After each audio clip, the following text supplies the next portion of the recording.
Hello and welcome back to another Shuffle Junkie, back in Shadowverse. New expansion happened, and this is our first video in the new expansion. We'll probably be doing more very soon, but I want to start here, and we're going to change the format up a little bit. Here's the deck.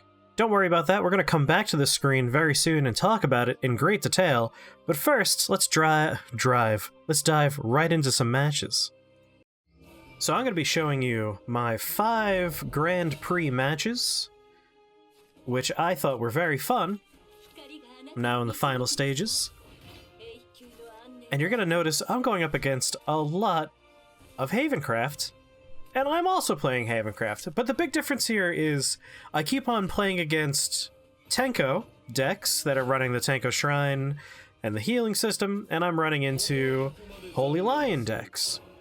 They're very strong. I believe they're probably top of the meta, so it's not terribly surprising. What is surprising, though, is I'm not running into people running my deck, which I think is just a good deck.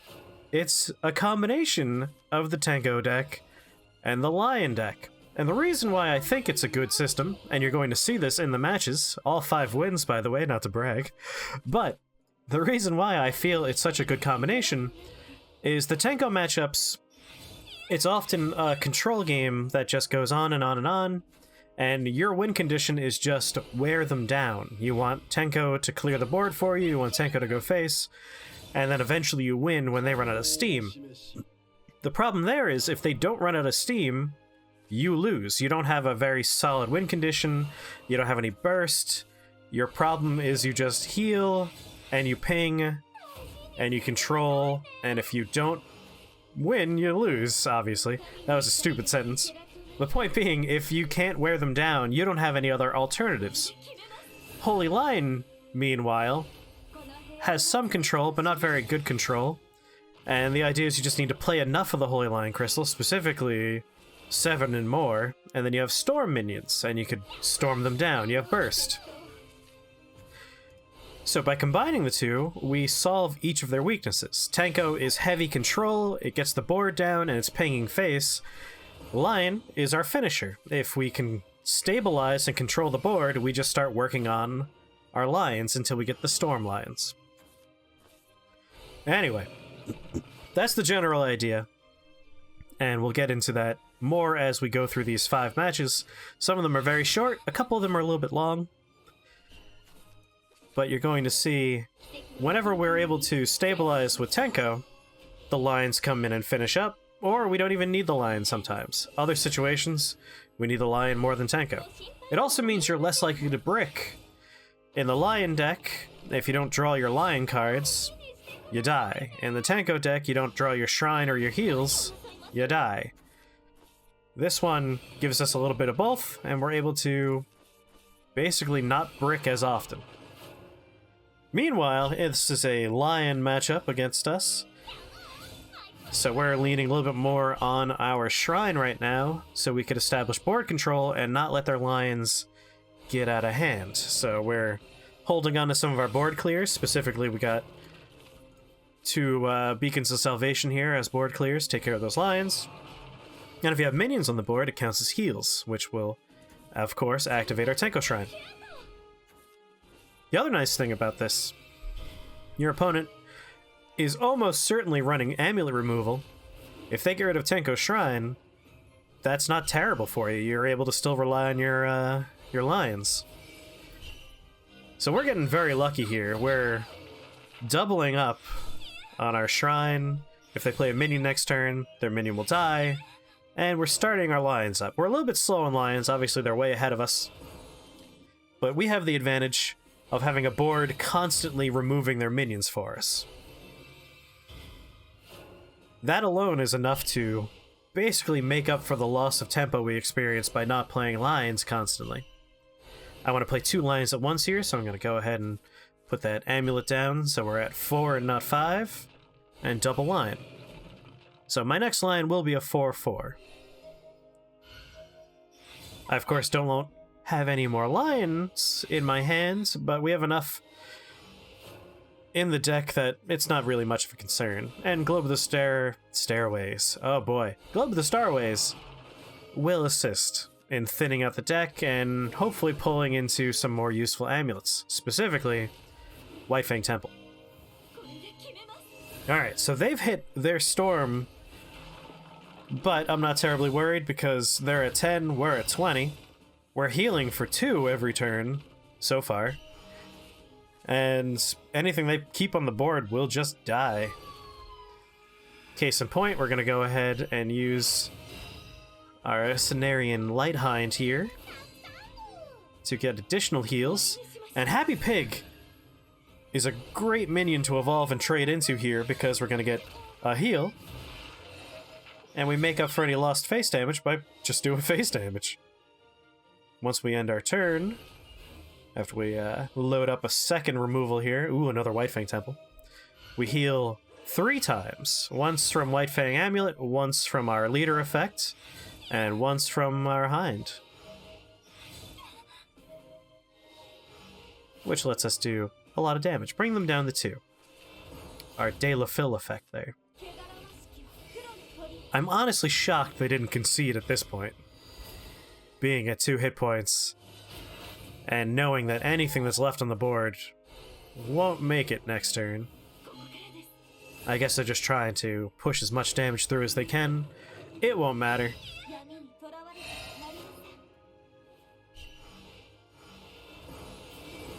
Alright, we get lucky, we hit the 6/6. Jian will clear the board because the heal effect will get that last 2 damage we need, and then we just play another White Fang, and the game's over.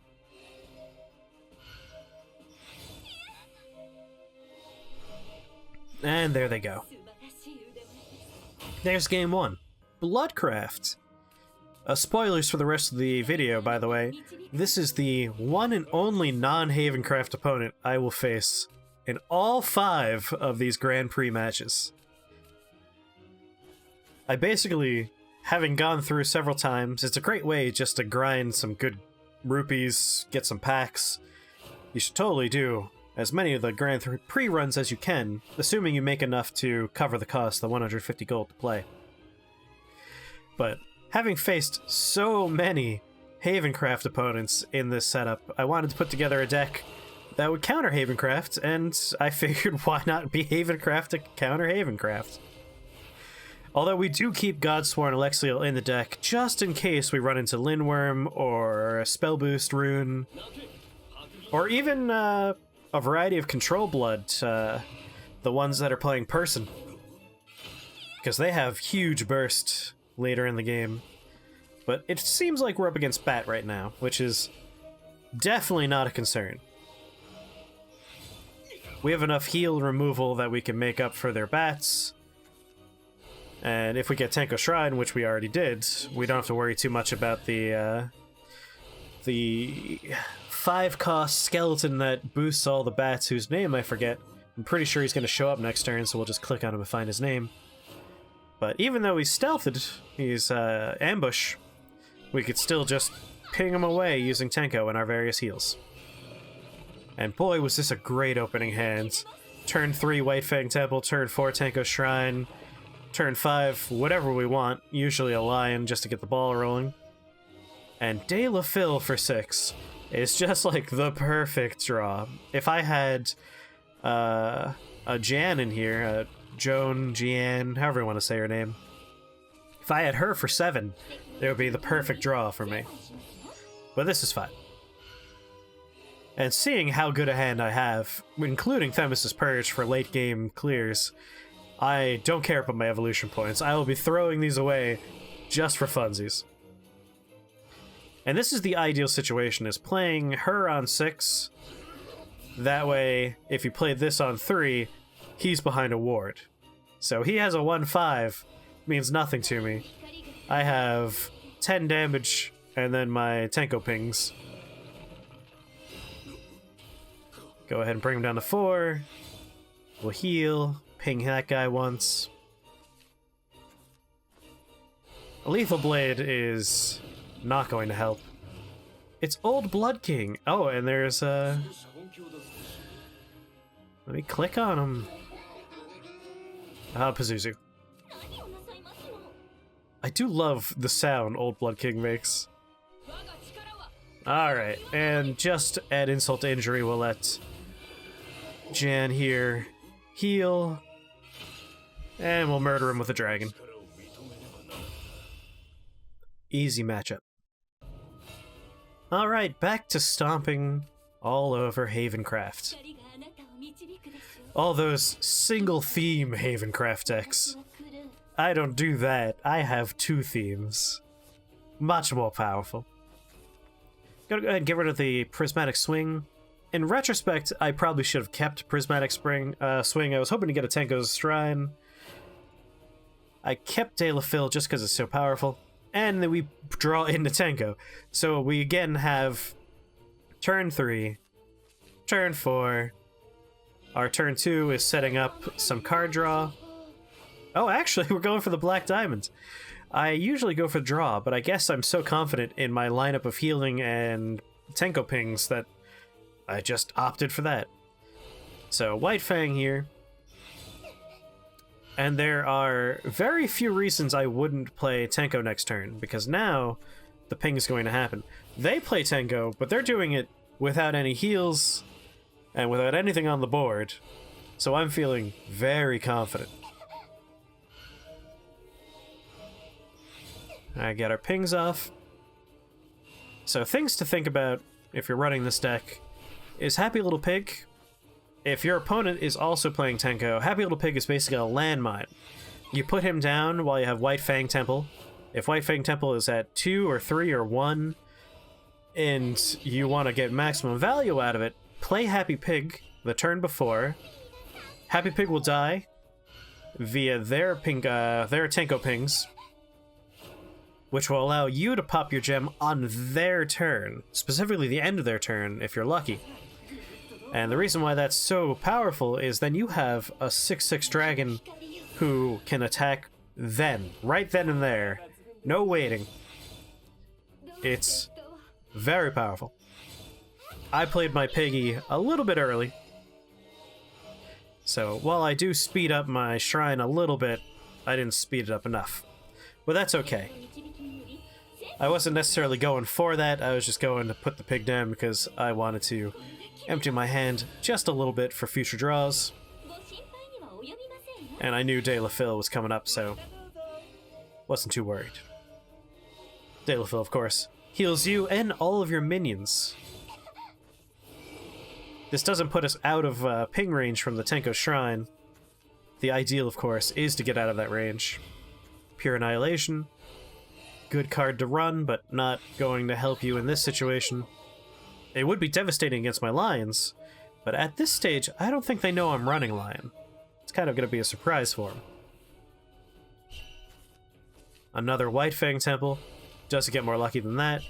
We're going to go ahead and pull another Black Diamond. Yes, another Black Diamond. I remember now. Throw both of those down, so in 2 turns, we're going to deal 4 damage to them, we're going to heal for 4, and then we're going to activate our shrine 2 more times.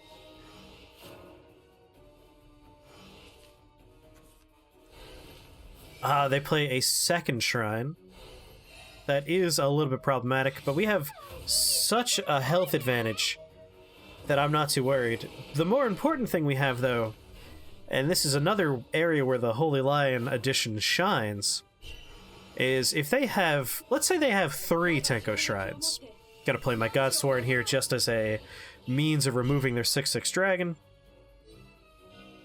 Anyway, let's say they have 3 Tenko Shrines. They played every one of their shrines, and then they heal 1 time. That would do 6 damage to my face.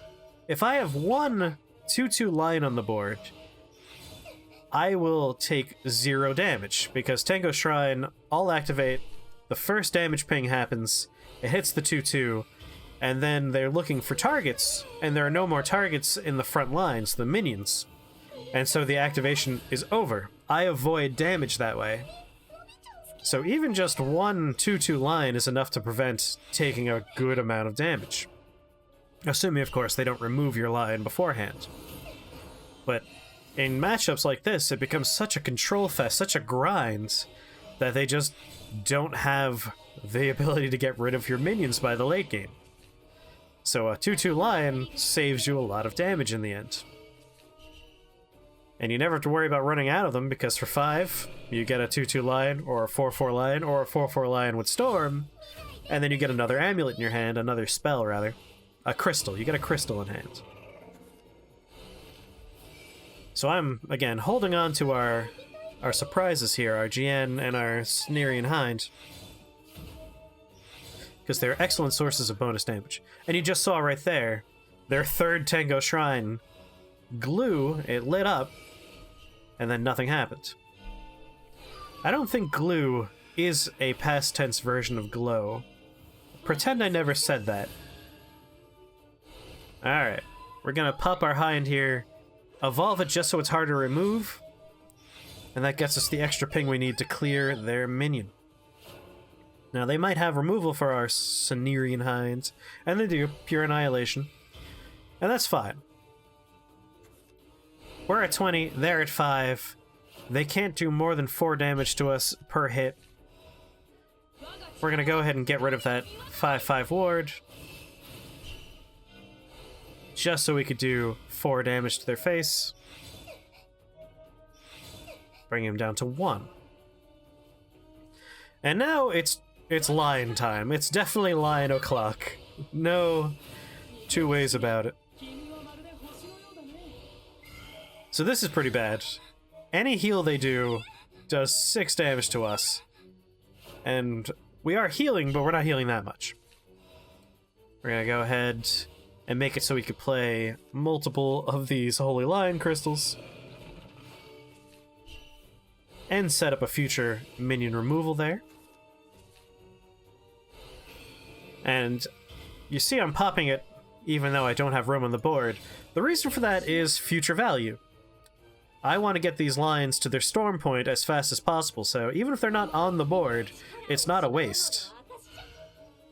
Right now, I'd rather have the card draw and the future minion removal, so that's why I'm choosing this odd notion of throwing minions away, so to speak. Alright, get rid of that guy. And we're up to 4/4. Got another 4/4 there. And I believe our next one will be the Storm. But what's important is we're putting our opponent in a position where if they attack our face... Oh, I see. They curated, they healed for 5. That's dark. And then they go ahead and they hit us, bring us down to 6. So looking pretty grim, but I'm not worried because one more lion should get us a Storm Lion. There he is. So, that will clear the board. We'll heal. And now they need to get rid of our 4/4 if they want to do any damage to our face. And that's not going to do it.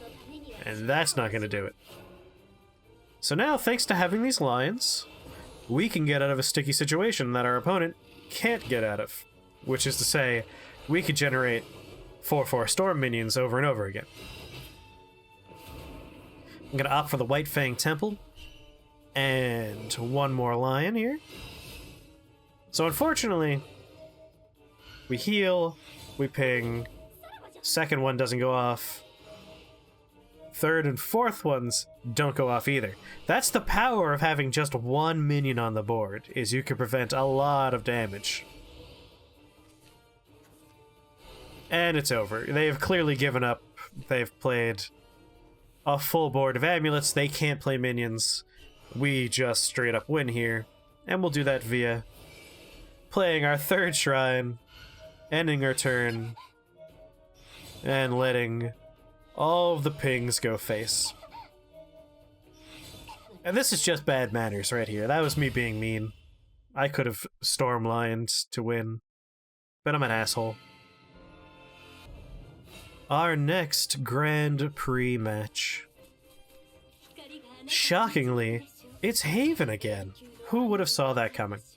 Alright, so I don't like anything about this hand, so we're going to throw all that away. And I like that a lot better. We have Black and Scripture still. We got another one. That's fine. Early removal is premium sometimes. But the two jeweled priestesses, that's where I'm really excited, because if you don't have the cards you need, Jeweled Priestess helps you get those cards very, very fast. You play her, you choose the white gem, you play the white gem, 2 turns later, you draw 2 cards, and then your normal draw for 3. So we're definitely going to get that ball rolling right now. We also have 2 lion spells here. That's good. We can get that started anytime we want. Because again, if we don't have the Tenko parts, we basically play this like a lion deck until we get the Tenko parts. Daylafill, that's 1 Tenko part. Going with a black diamond just for some variety, and also, because I'm about to draw a bunch, I'm placing my trust in the heart of the cards, so to speak. I'm hoping that this will pay off. Our opponent, meanwhile, appears to be bricking pretty hard on their draws. Unfortunately, they do get their White Fang Temple. Now we know we're up against Tenko. Which is good to know.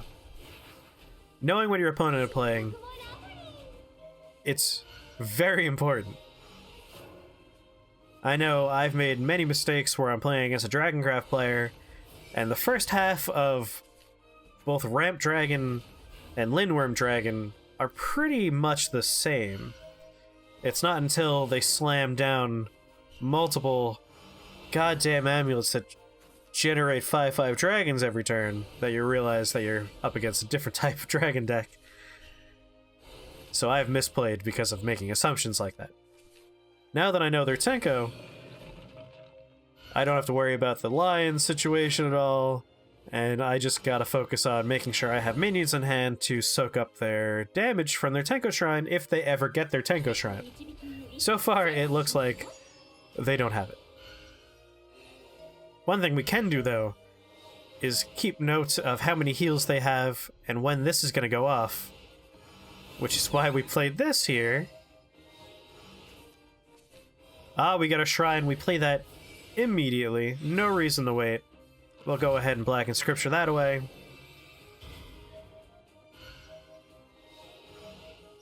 So, we have Happy Pagan hands. We could probably use that to our advantage. And what's great here is Daylafill's effect will heal them at the end of their turn. Their White Fang Temple will pop. We were prepared for that. We were doing the math in our head. Our amulet goes off. They don't have a dragon anymore. At this point in the game, they emoted, "Oh my." We play our Daylafill, which pops our dragon behind our ward. Again, my favorite thing to do is play the White Fang Shrine, Temple, whatever it's called. I'm terrible at names. White Fang Temple. And then on 6, we play her. That way we have a 6/6 dragon behind a ward. And they give up, because boy, did they time their dragons poorly against mine, and I timed my removal very well against theirs. Alright, last one. Boop.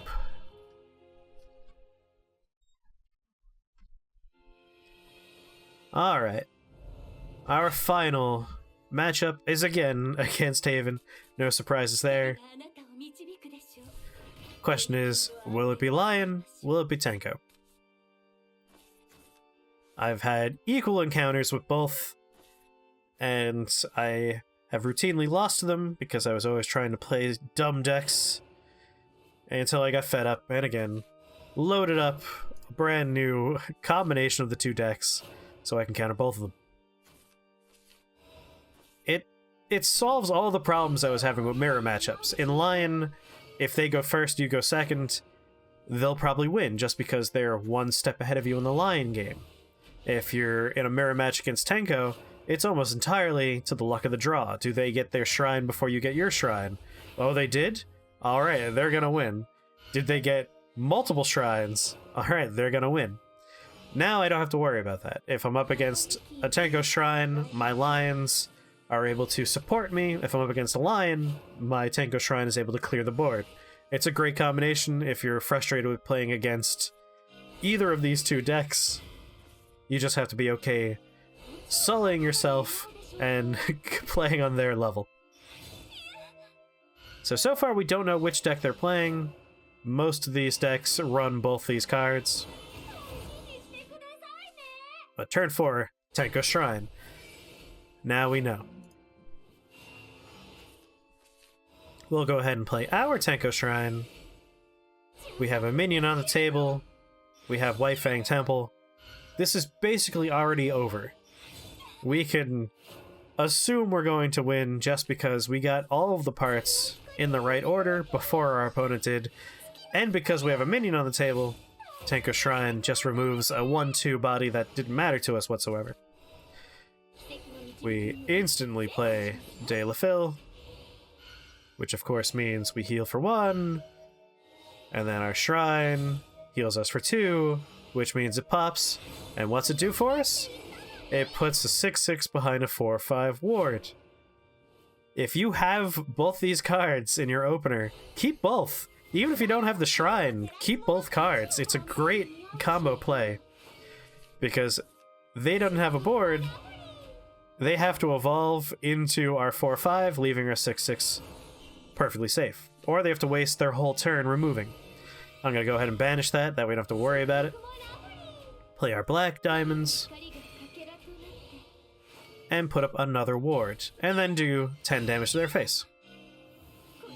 I'm gonna go ahead and remove their 1/2 just so we can get our full Tenko value here as our De La Fill effect goes off.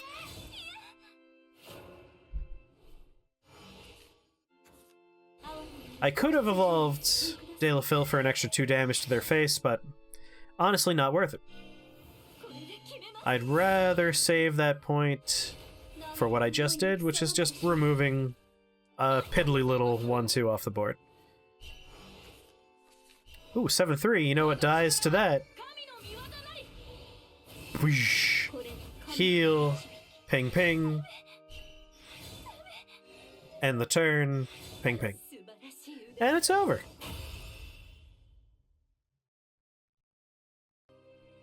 Alright, there you have it. Tenko line. Now that we watched a bunch of matches, let's talk about the cards and why they're in the deck. So if you don't like this part, you could go. But if you do, stick around. So, the general idea here is we're using Tenko as control, and we're using Lions as backup, or a finisher, depending on the situation. The deck is pretty fluid, which is why I like playing it so much. It's able to adapt to different situations, and it is brutally aggressive against other Havencraft decks, specifically single Lion or single Tenko. I have yet to encounter someone else doing a combination deck. Let's talk about some of the cards. We got Globe of the Starways here as basically increased odds that we pull the major players in the Amulet game, those of course being Tenko Shrine, the most important one, White Fang Temple, the second most important one. And sometimes it'll pull us our 2 turns later minion removal, which is fine because it's essentially a cycle card. You play it, you draw a card, and then 2 turns later something dies. It's good control. It's able to anticipate things your opponent might try, and you can count them, well, you can cut them off ahead of time. Happy Pig, we talked about it. It's good heal, which is what the deck needs, but also it's like a landmine against other Tenko decks. If it dies on their turn, it accelerates your White Fang Temple, it triggers your Tenko Shrine, and then on your turn you have an active 6/6 and not a sleeping 6/6. So, very powerful inclusion, Happy Pig. Jewel Priestess is excellent. White Diamond draws you cards, it only costs 1. Premium, very good. Black Diamond, meanwhile, if you have Tenko on the table, it's going to do 2 damage to their face, heal you for 2, and then Tenko will activate and do 2 damage to something on the board or their face. Again, for 1 mana, incredible value. Black Inscripture is great for dealing with a number of problems, chief among them being things with powerful death rattle effects, and, last word effects. And then, of course, it's great for things that are constantly coming back. So, their Snow Whites, their Moon and Suns. Great for getting rid of those cards. Holy Lion Crystal, your bog standard Holy Lion Crystal. You want this in the deck just so you can start generating lions. Already talked about this. It's cycle, it draws you a card, and then 2 turns later something dies. Jan, Beacon of Salvation is a great combo card in this deck. It's a board clear as long as everything's below 3. And then it heals everything on your side, except for you, for 3, which of course will activate your Tenko Shrine. So, excellent addition if you have them, auto-include in this deck. Peace Weaver is our second line generating card, and it's a nice 3-2 ward for 3. If you don't have anything else to play on 3, just play her. She's also great on turn 5. You play her, you have a 3-2 ward, and then the 2-2 line that you get, play that for 2. That's your evolve target, and then you get rid of something on the board. That way on their turn, if they don't have something with Rush, they're either forced to evolve something, which is what you're looking to do there, you're pressuring an evolve out of them, or if they don't, you have 3 damage on the board. Prism Swing is a 3-cost, 4 damage spell, so excellent for removing threats on the board. If they're bigger than 4, it sets you off for a Blackened Scripture, basically. And then it generates another Holy Lion Crystal. White Fang Temple is probably the MVP of this deck. It heals you, which triggers your Tenko Shrine, and then when it's done counting down, which that countdown goes down by 1 every time you restore 1 defense to the leader, which with the way this deck is built, you basically accelerate that. So normally it would take 4 turns to get your dragon out, but thanks to things like De La Phil and other White Fang Temples, our Piggy, all of these things will speed up the countdown, and you can have a dragon much sooner than much sooner than 4 turns later. Tenko Shrine, self-explanatory. Every time something on your side heals, 2 damage is shot out of the cannon. That's what it is. It's a cannon. You need 3 of them. You don't want less than 3. Although playing all 3 is usually inadvisable. I think 2 is the sweet spot, because if you play 3, you only have 2 slots left on your board, and this being an amulet-heavy deck, if you play a 4th amulet, you have 1 slot left on the board. If you play 2 more amulets, you have to wait for 2 things to count down. So I'd say 2 is where you want to go, and then hold on to the 3rd, if you have all 3 in hand, as a backup. Because if they get rid of one of your Tenko Shrines, you replace it. So that's why you want 3. Even if we're not going to put all 3 on the table, you can replace the ones they got rid of. Cenarian Hind is a great card. If you play it without having 2 amulets in play, you could evolve him and attack with him, and you pull an amulet. So it's another way to find a Tenko Shrine. If you play him as Lightwind, he has Rush, which is very helpful, and then he heals himself, which triggers, again, Tenko Shrine. Or, if you're in a pinch, you could play him as the Dark Hind. He's a 3-5 with Bane, but most importantly, he will subtract 2 from the countdown of all amulets, which means you can get a 6-6 sooner, but most importantly, you could kill a minion. De La Phil Gem Princess is a great card, as you've seen in some of the matchups. You play her to make a ward, the dragon pops, and you have a dragon behind a 4-5. And then she also gives you the leader effect that at the end of your turn, you heal everything on the board, on your side. So you heal yourself, you heal your minions, and you activate your Tenko Shrine. Godsworn Alexiel is also very important, useless in these matchups against Haven, because they don't have any massive 1-turn kill minions or scenarios. But against many decks, this will save your life. If you're up against, if you're up against Spell Boost Rune, this will stop their Chimera from doing any more than 4 damage to you, which makes Chimera basically worthless, because that's 9 mana just to do 4 damage to face and have a 6-6 on the board that is very easy for us to get rid of. Against Dragon, this will make Lindworm a 10-cost, 4 damage Storm minion that can ignore Ward, so that's not very scary anymore. And against King Elephant Forest, that's again, doesn't matter how big their King Elephant is, they're wasting their whole turn just to do 4 damage, which is tempo suicide. So, very important to have Godsworn Alexiel if you're looking to have these matches last past turn 9. Also against Mordecai, it makes Mordecai only do 4 damage instead of 7. It's just a very helpful card, and it has Ward. It's very good. And of course, even if they get rid of Godsworn Alexiel, as long as you have an amulet in play, which, let's be serious, with 12 amulets, 3 of them never go away, 3 of them last many turns, we generate a few from Jeweled Priestess. Globe of the Starways lasts for, 3 turns? Yeah, you always have at least 1 amulet on the table, which means you're always immune to 1-turn kill scenarios. And because you could play RN8, you preempt Giant Chimera, and unless they were ramping very efficiently, you're probably going to outpace Lindworm as well for Godsworn Alexiel's use. And then last, but certainly not least, is Themis' Purge, which I love the fun effect it has in the animated version of making it look like it's slowly rotating to the left. Do you see it? Do you see this lady slowly leaning to the left? Weird, right?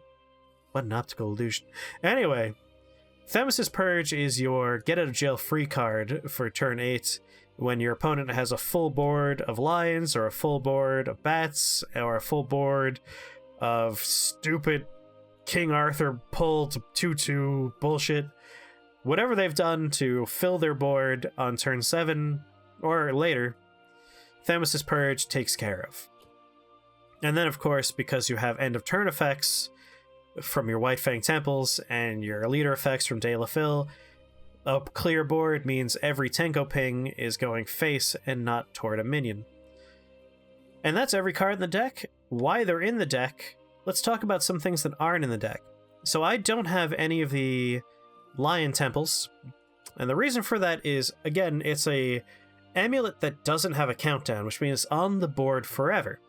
If we want to have 2 Tenko Shrines, and then we want to play any number of those Lion Shrines, we're screwed. We were looking at a situation where we have 2 slots on the board for minions, which means if we're trying to generate lions, the mana benefit from that shrine is out the window, because now, every time we generate one, we don't have room for them. We could generate 2 lions, and that mana benefit doesn't matter. If we play 2 of those and 2 Tenko Shrines, we could play a lion 1 time, and now we're out of board. And then we could just infinitely play lion amulets until we hit Storm, but still, we're looking at a situation where if they play a ward that has, say, only 1 attack and then 4 health, we could clear that ward, but then we have a 4/3 lion on the table and we can't generate more lions. So I don't recommend putting in the Lion Temple. I don't think it's a good addition. I think it clogs the board too much. Snow White is probably a good addition, but I ask you, what would I remove? Like, I think the deck as I have it right now is tight, tight, tight. Everything serves a very specific purpose. Everything works together. The synergies between the cards are very strong. I don't see what I could change, which is why I'm asking you, hey, what can I change about this to make it better? Is there a way to make it better, or did I craft the perfect deck? You let me know in the comments below, and look forward to more situations in the future, more decks to look at. If you have any recommendations, suggestions, or things you want to see, let me know. I'll put the deck together if I have the cards for it.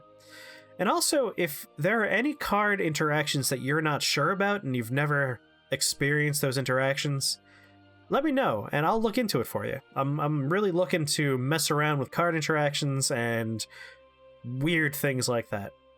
Anyway, hope you had fun. I know I did. I'll see you next time here at Shake the Box. Bye-bye.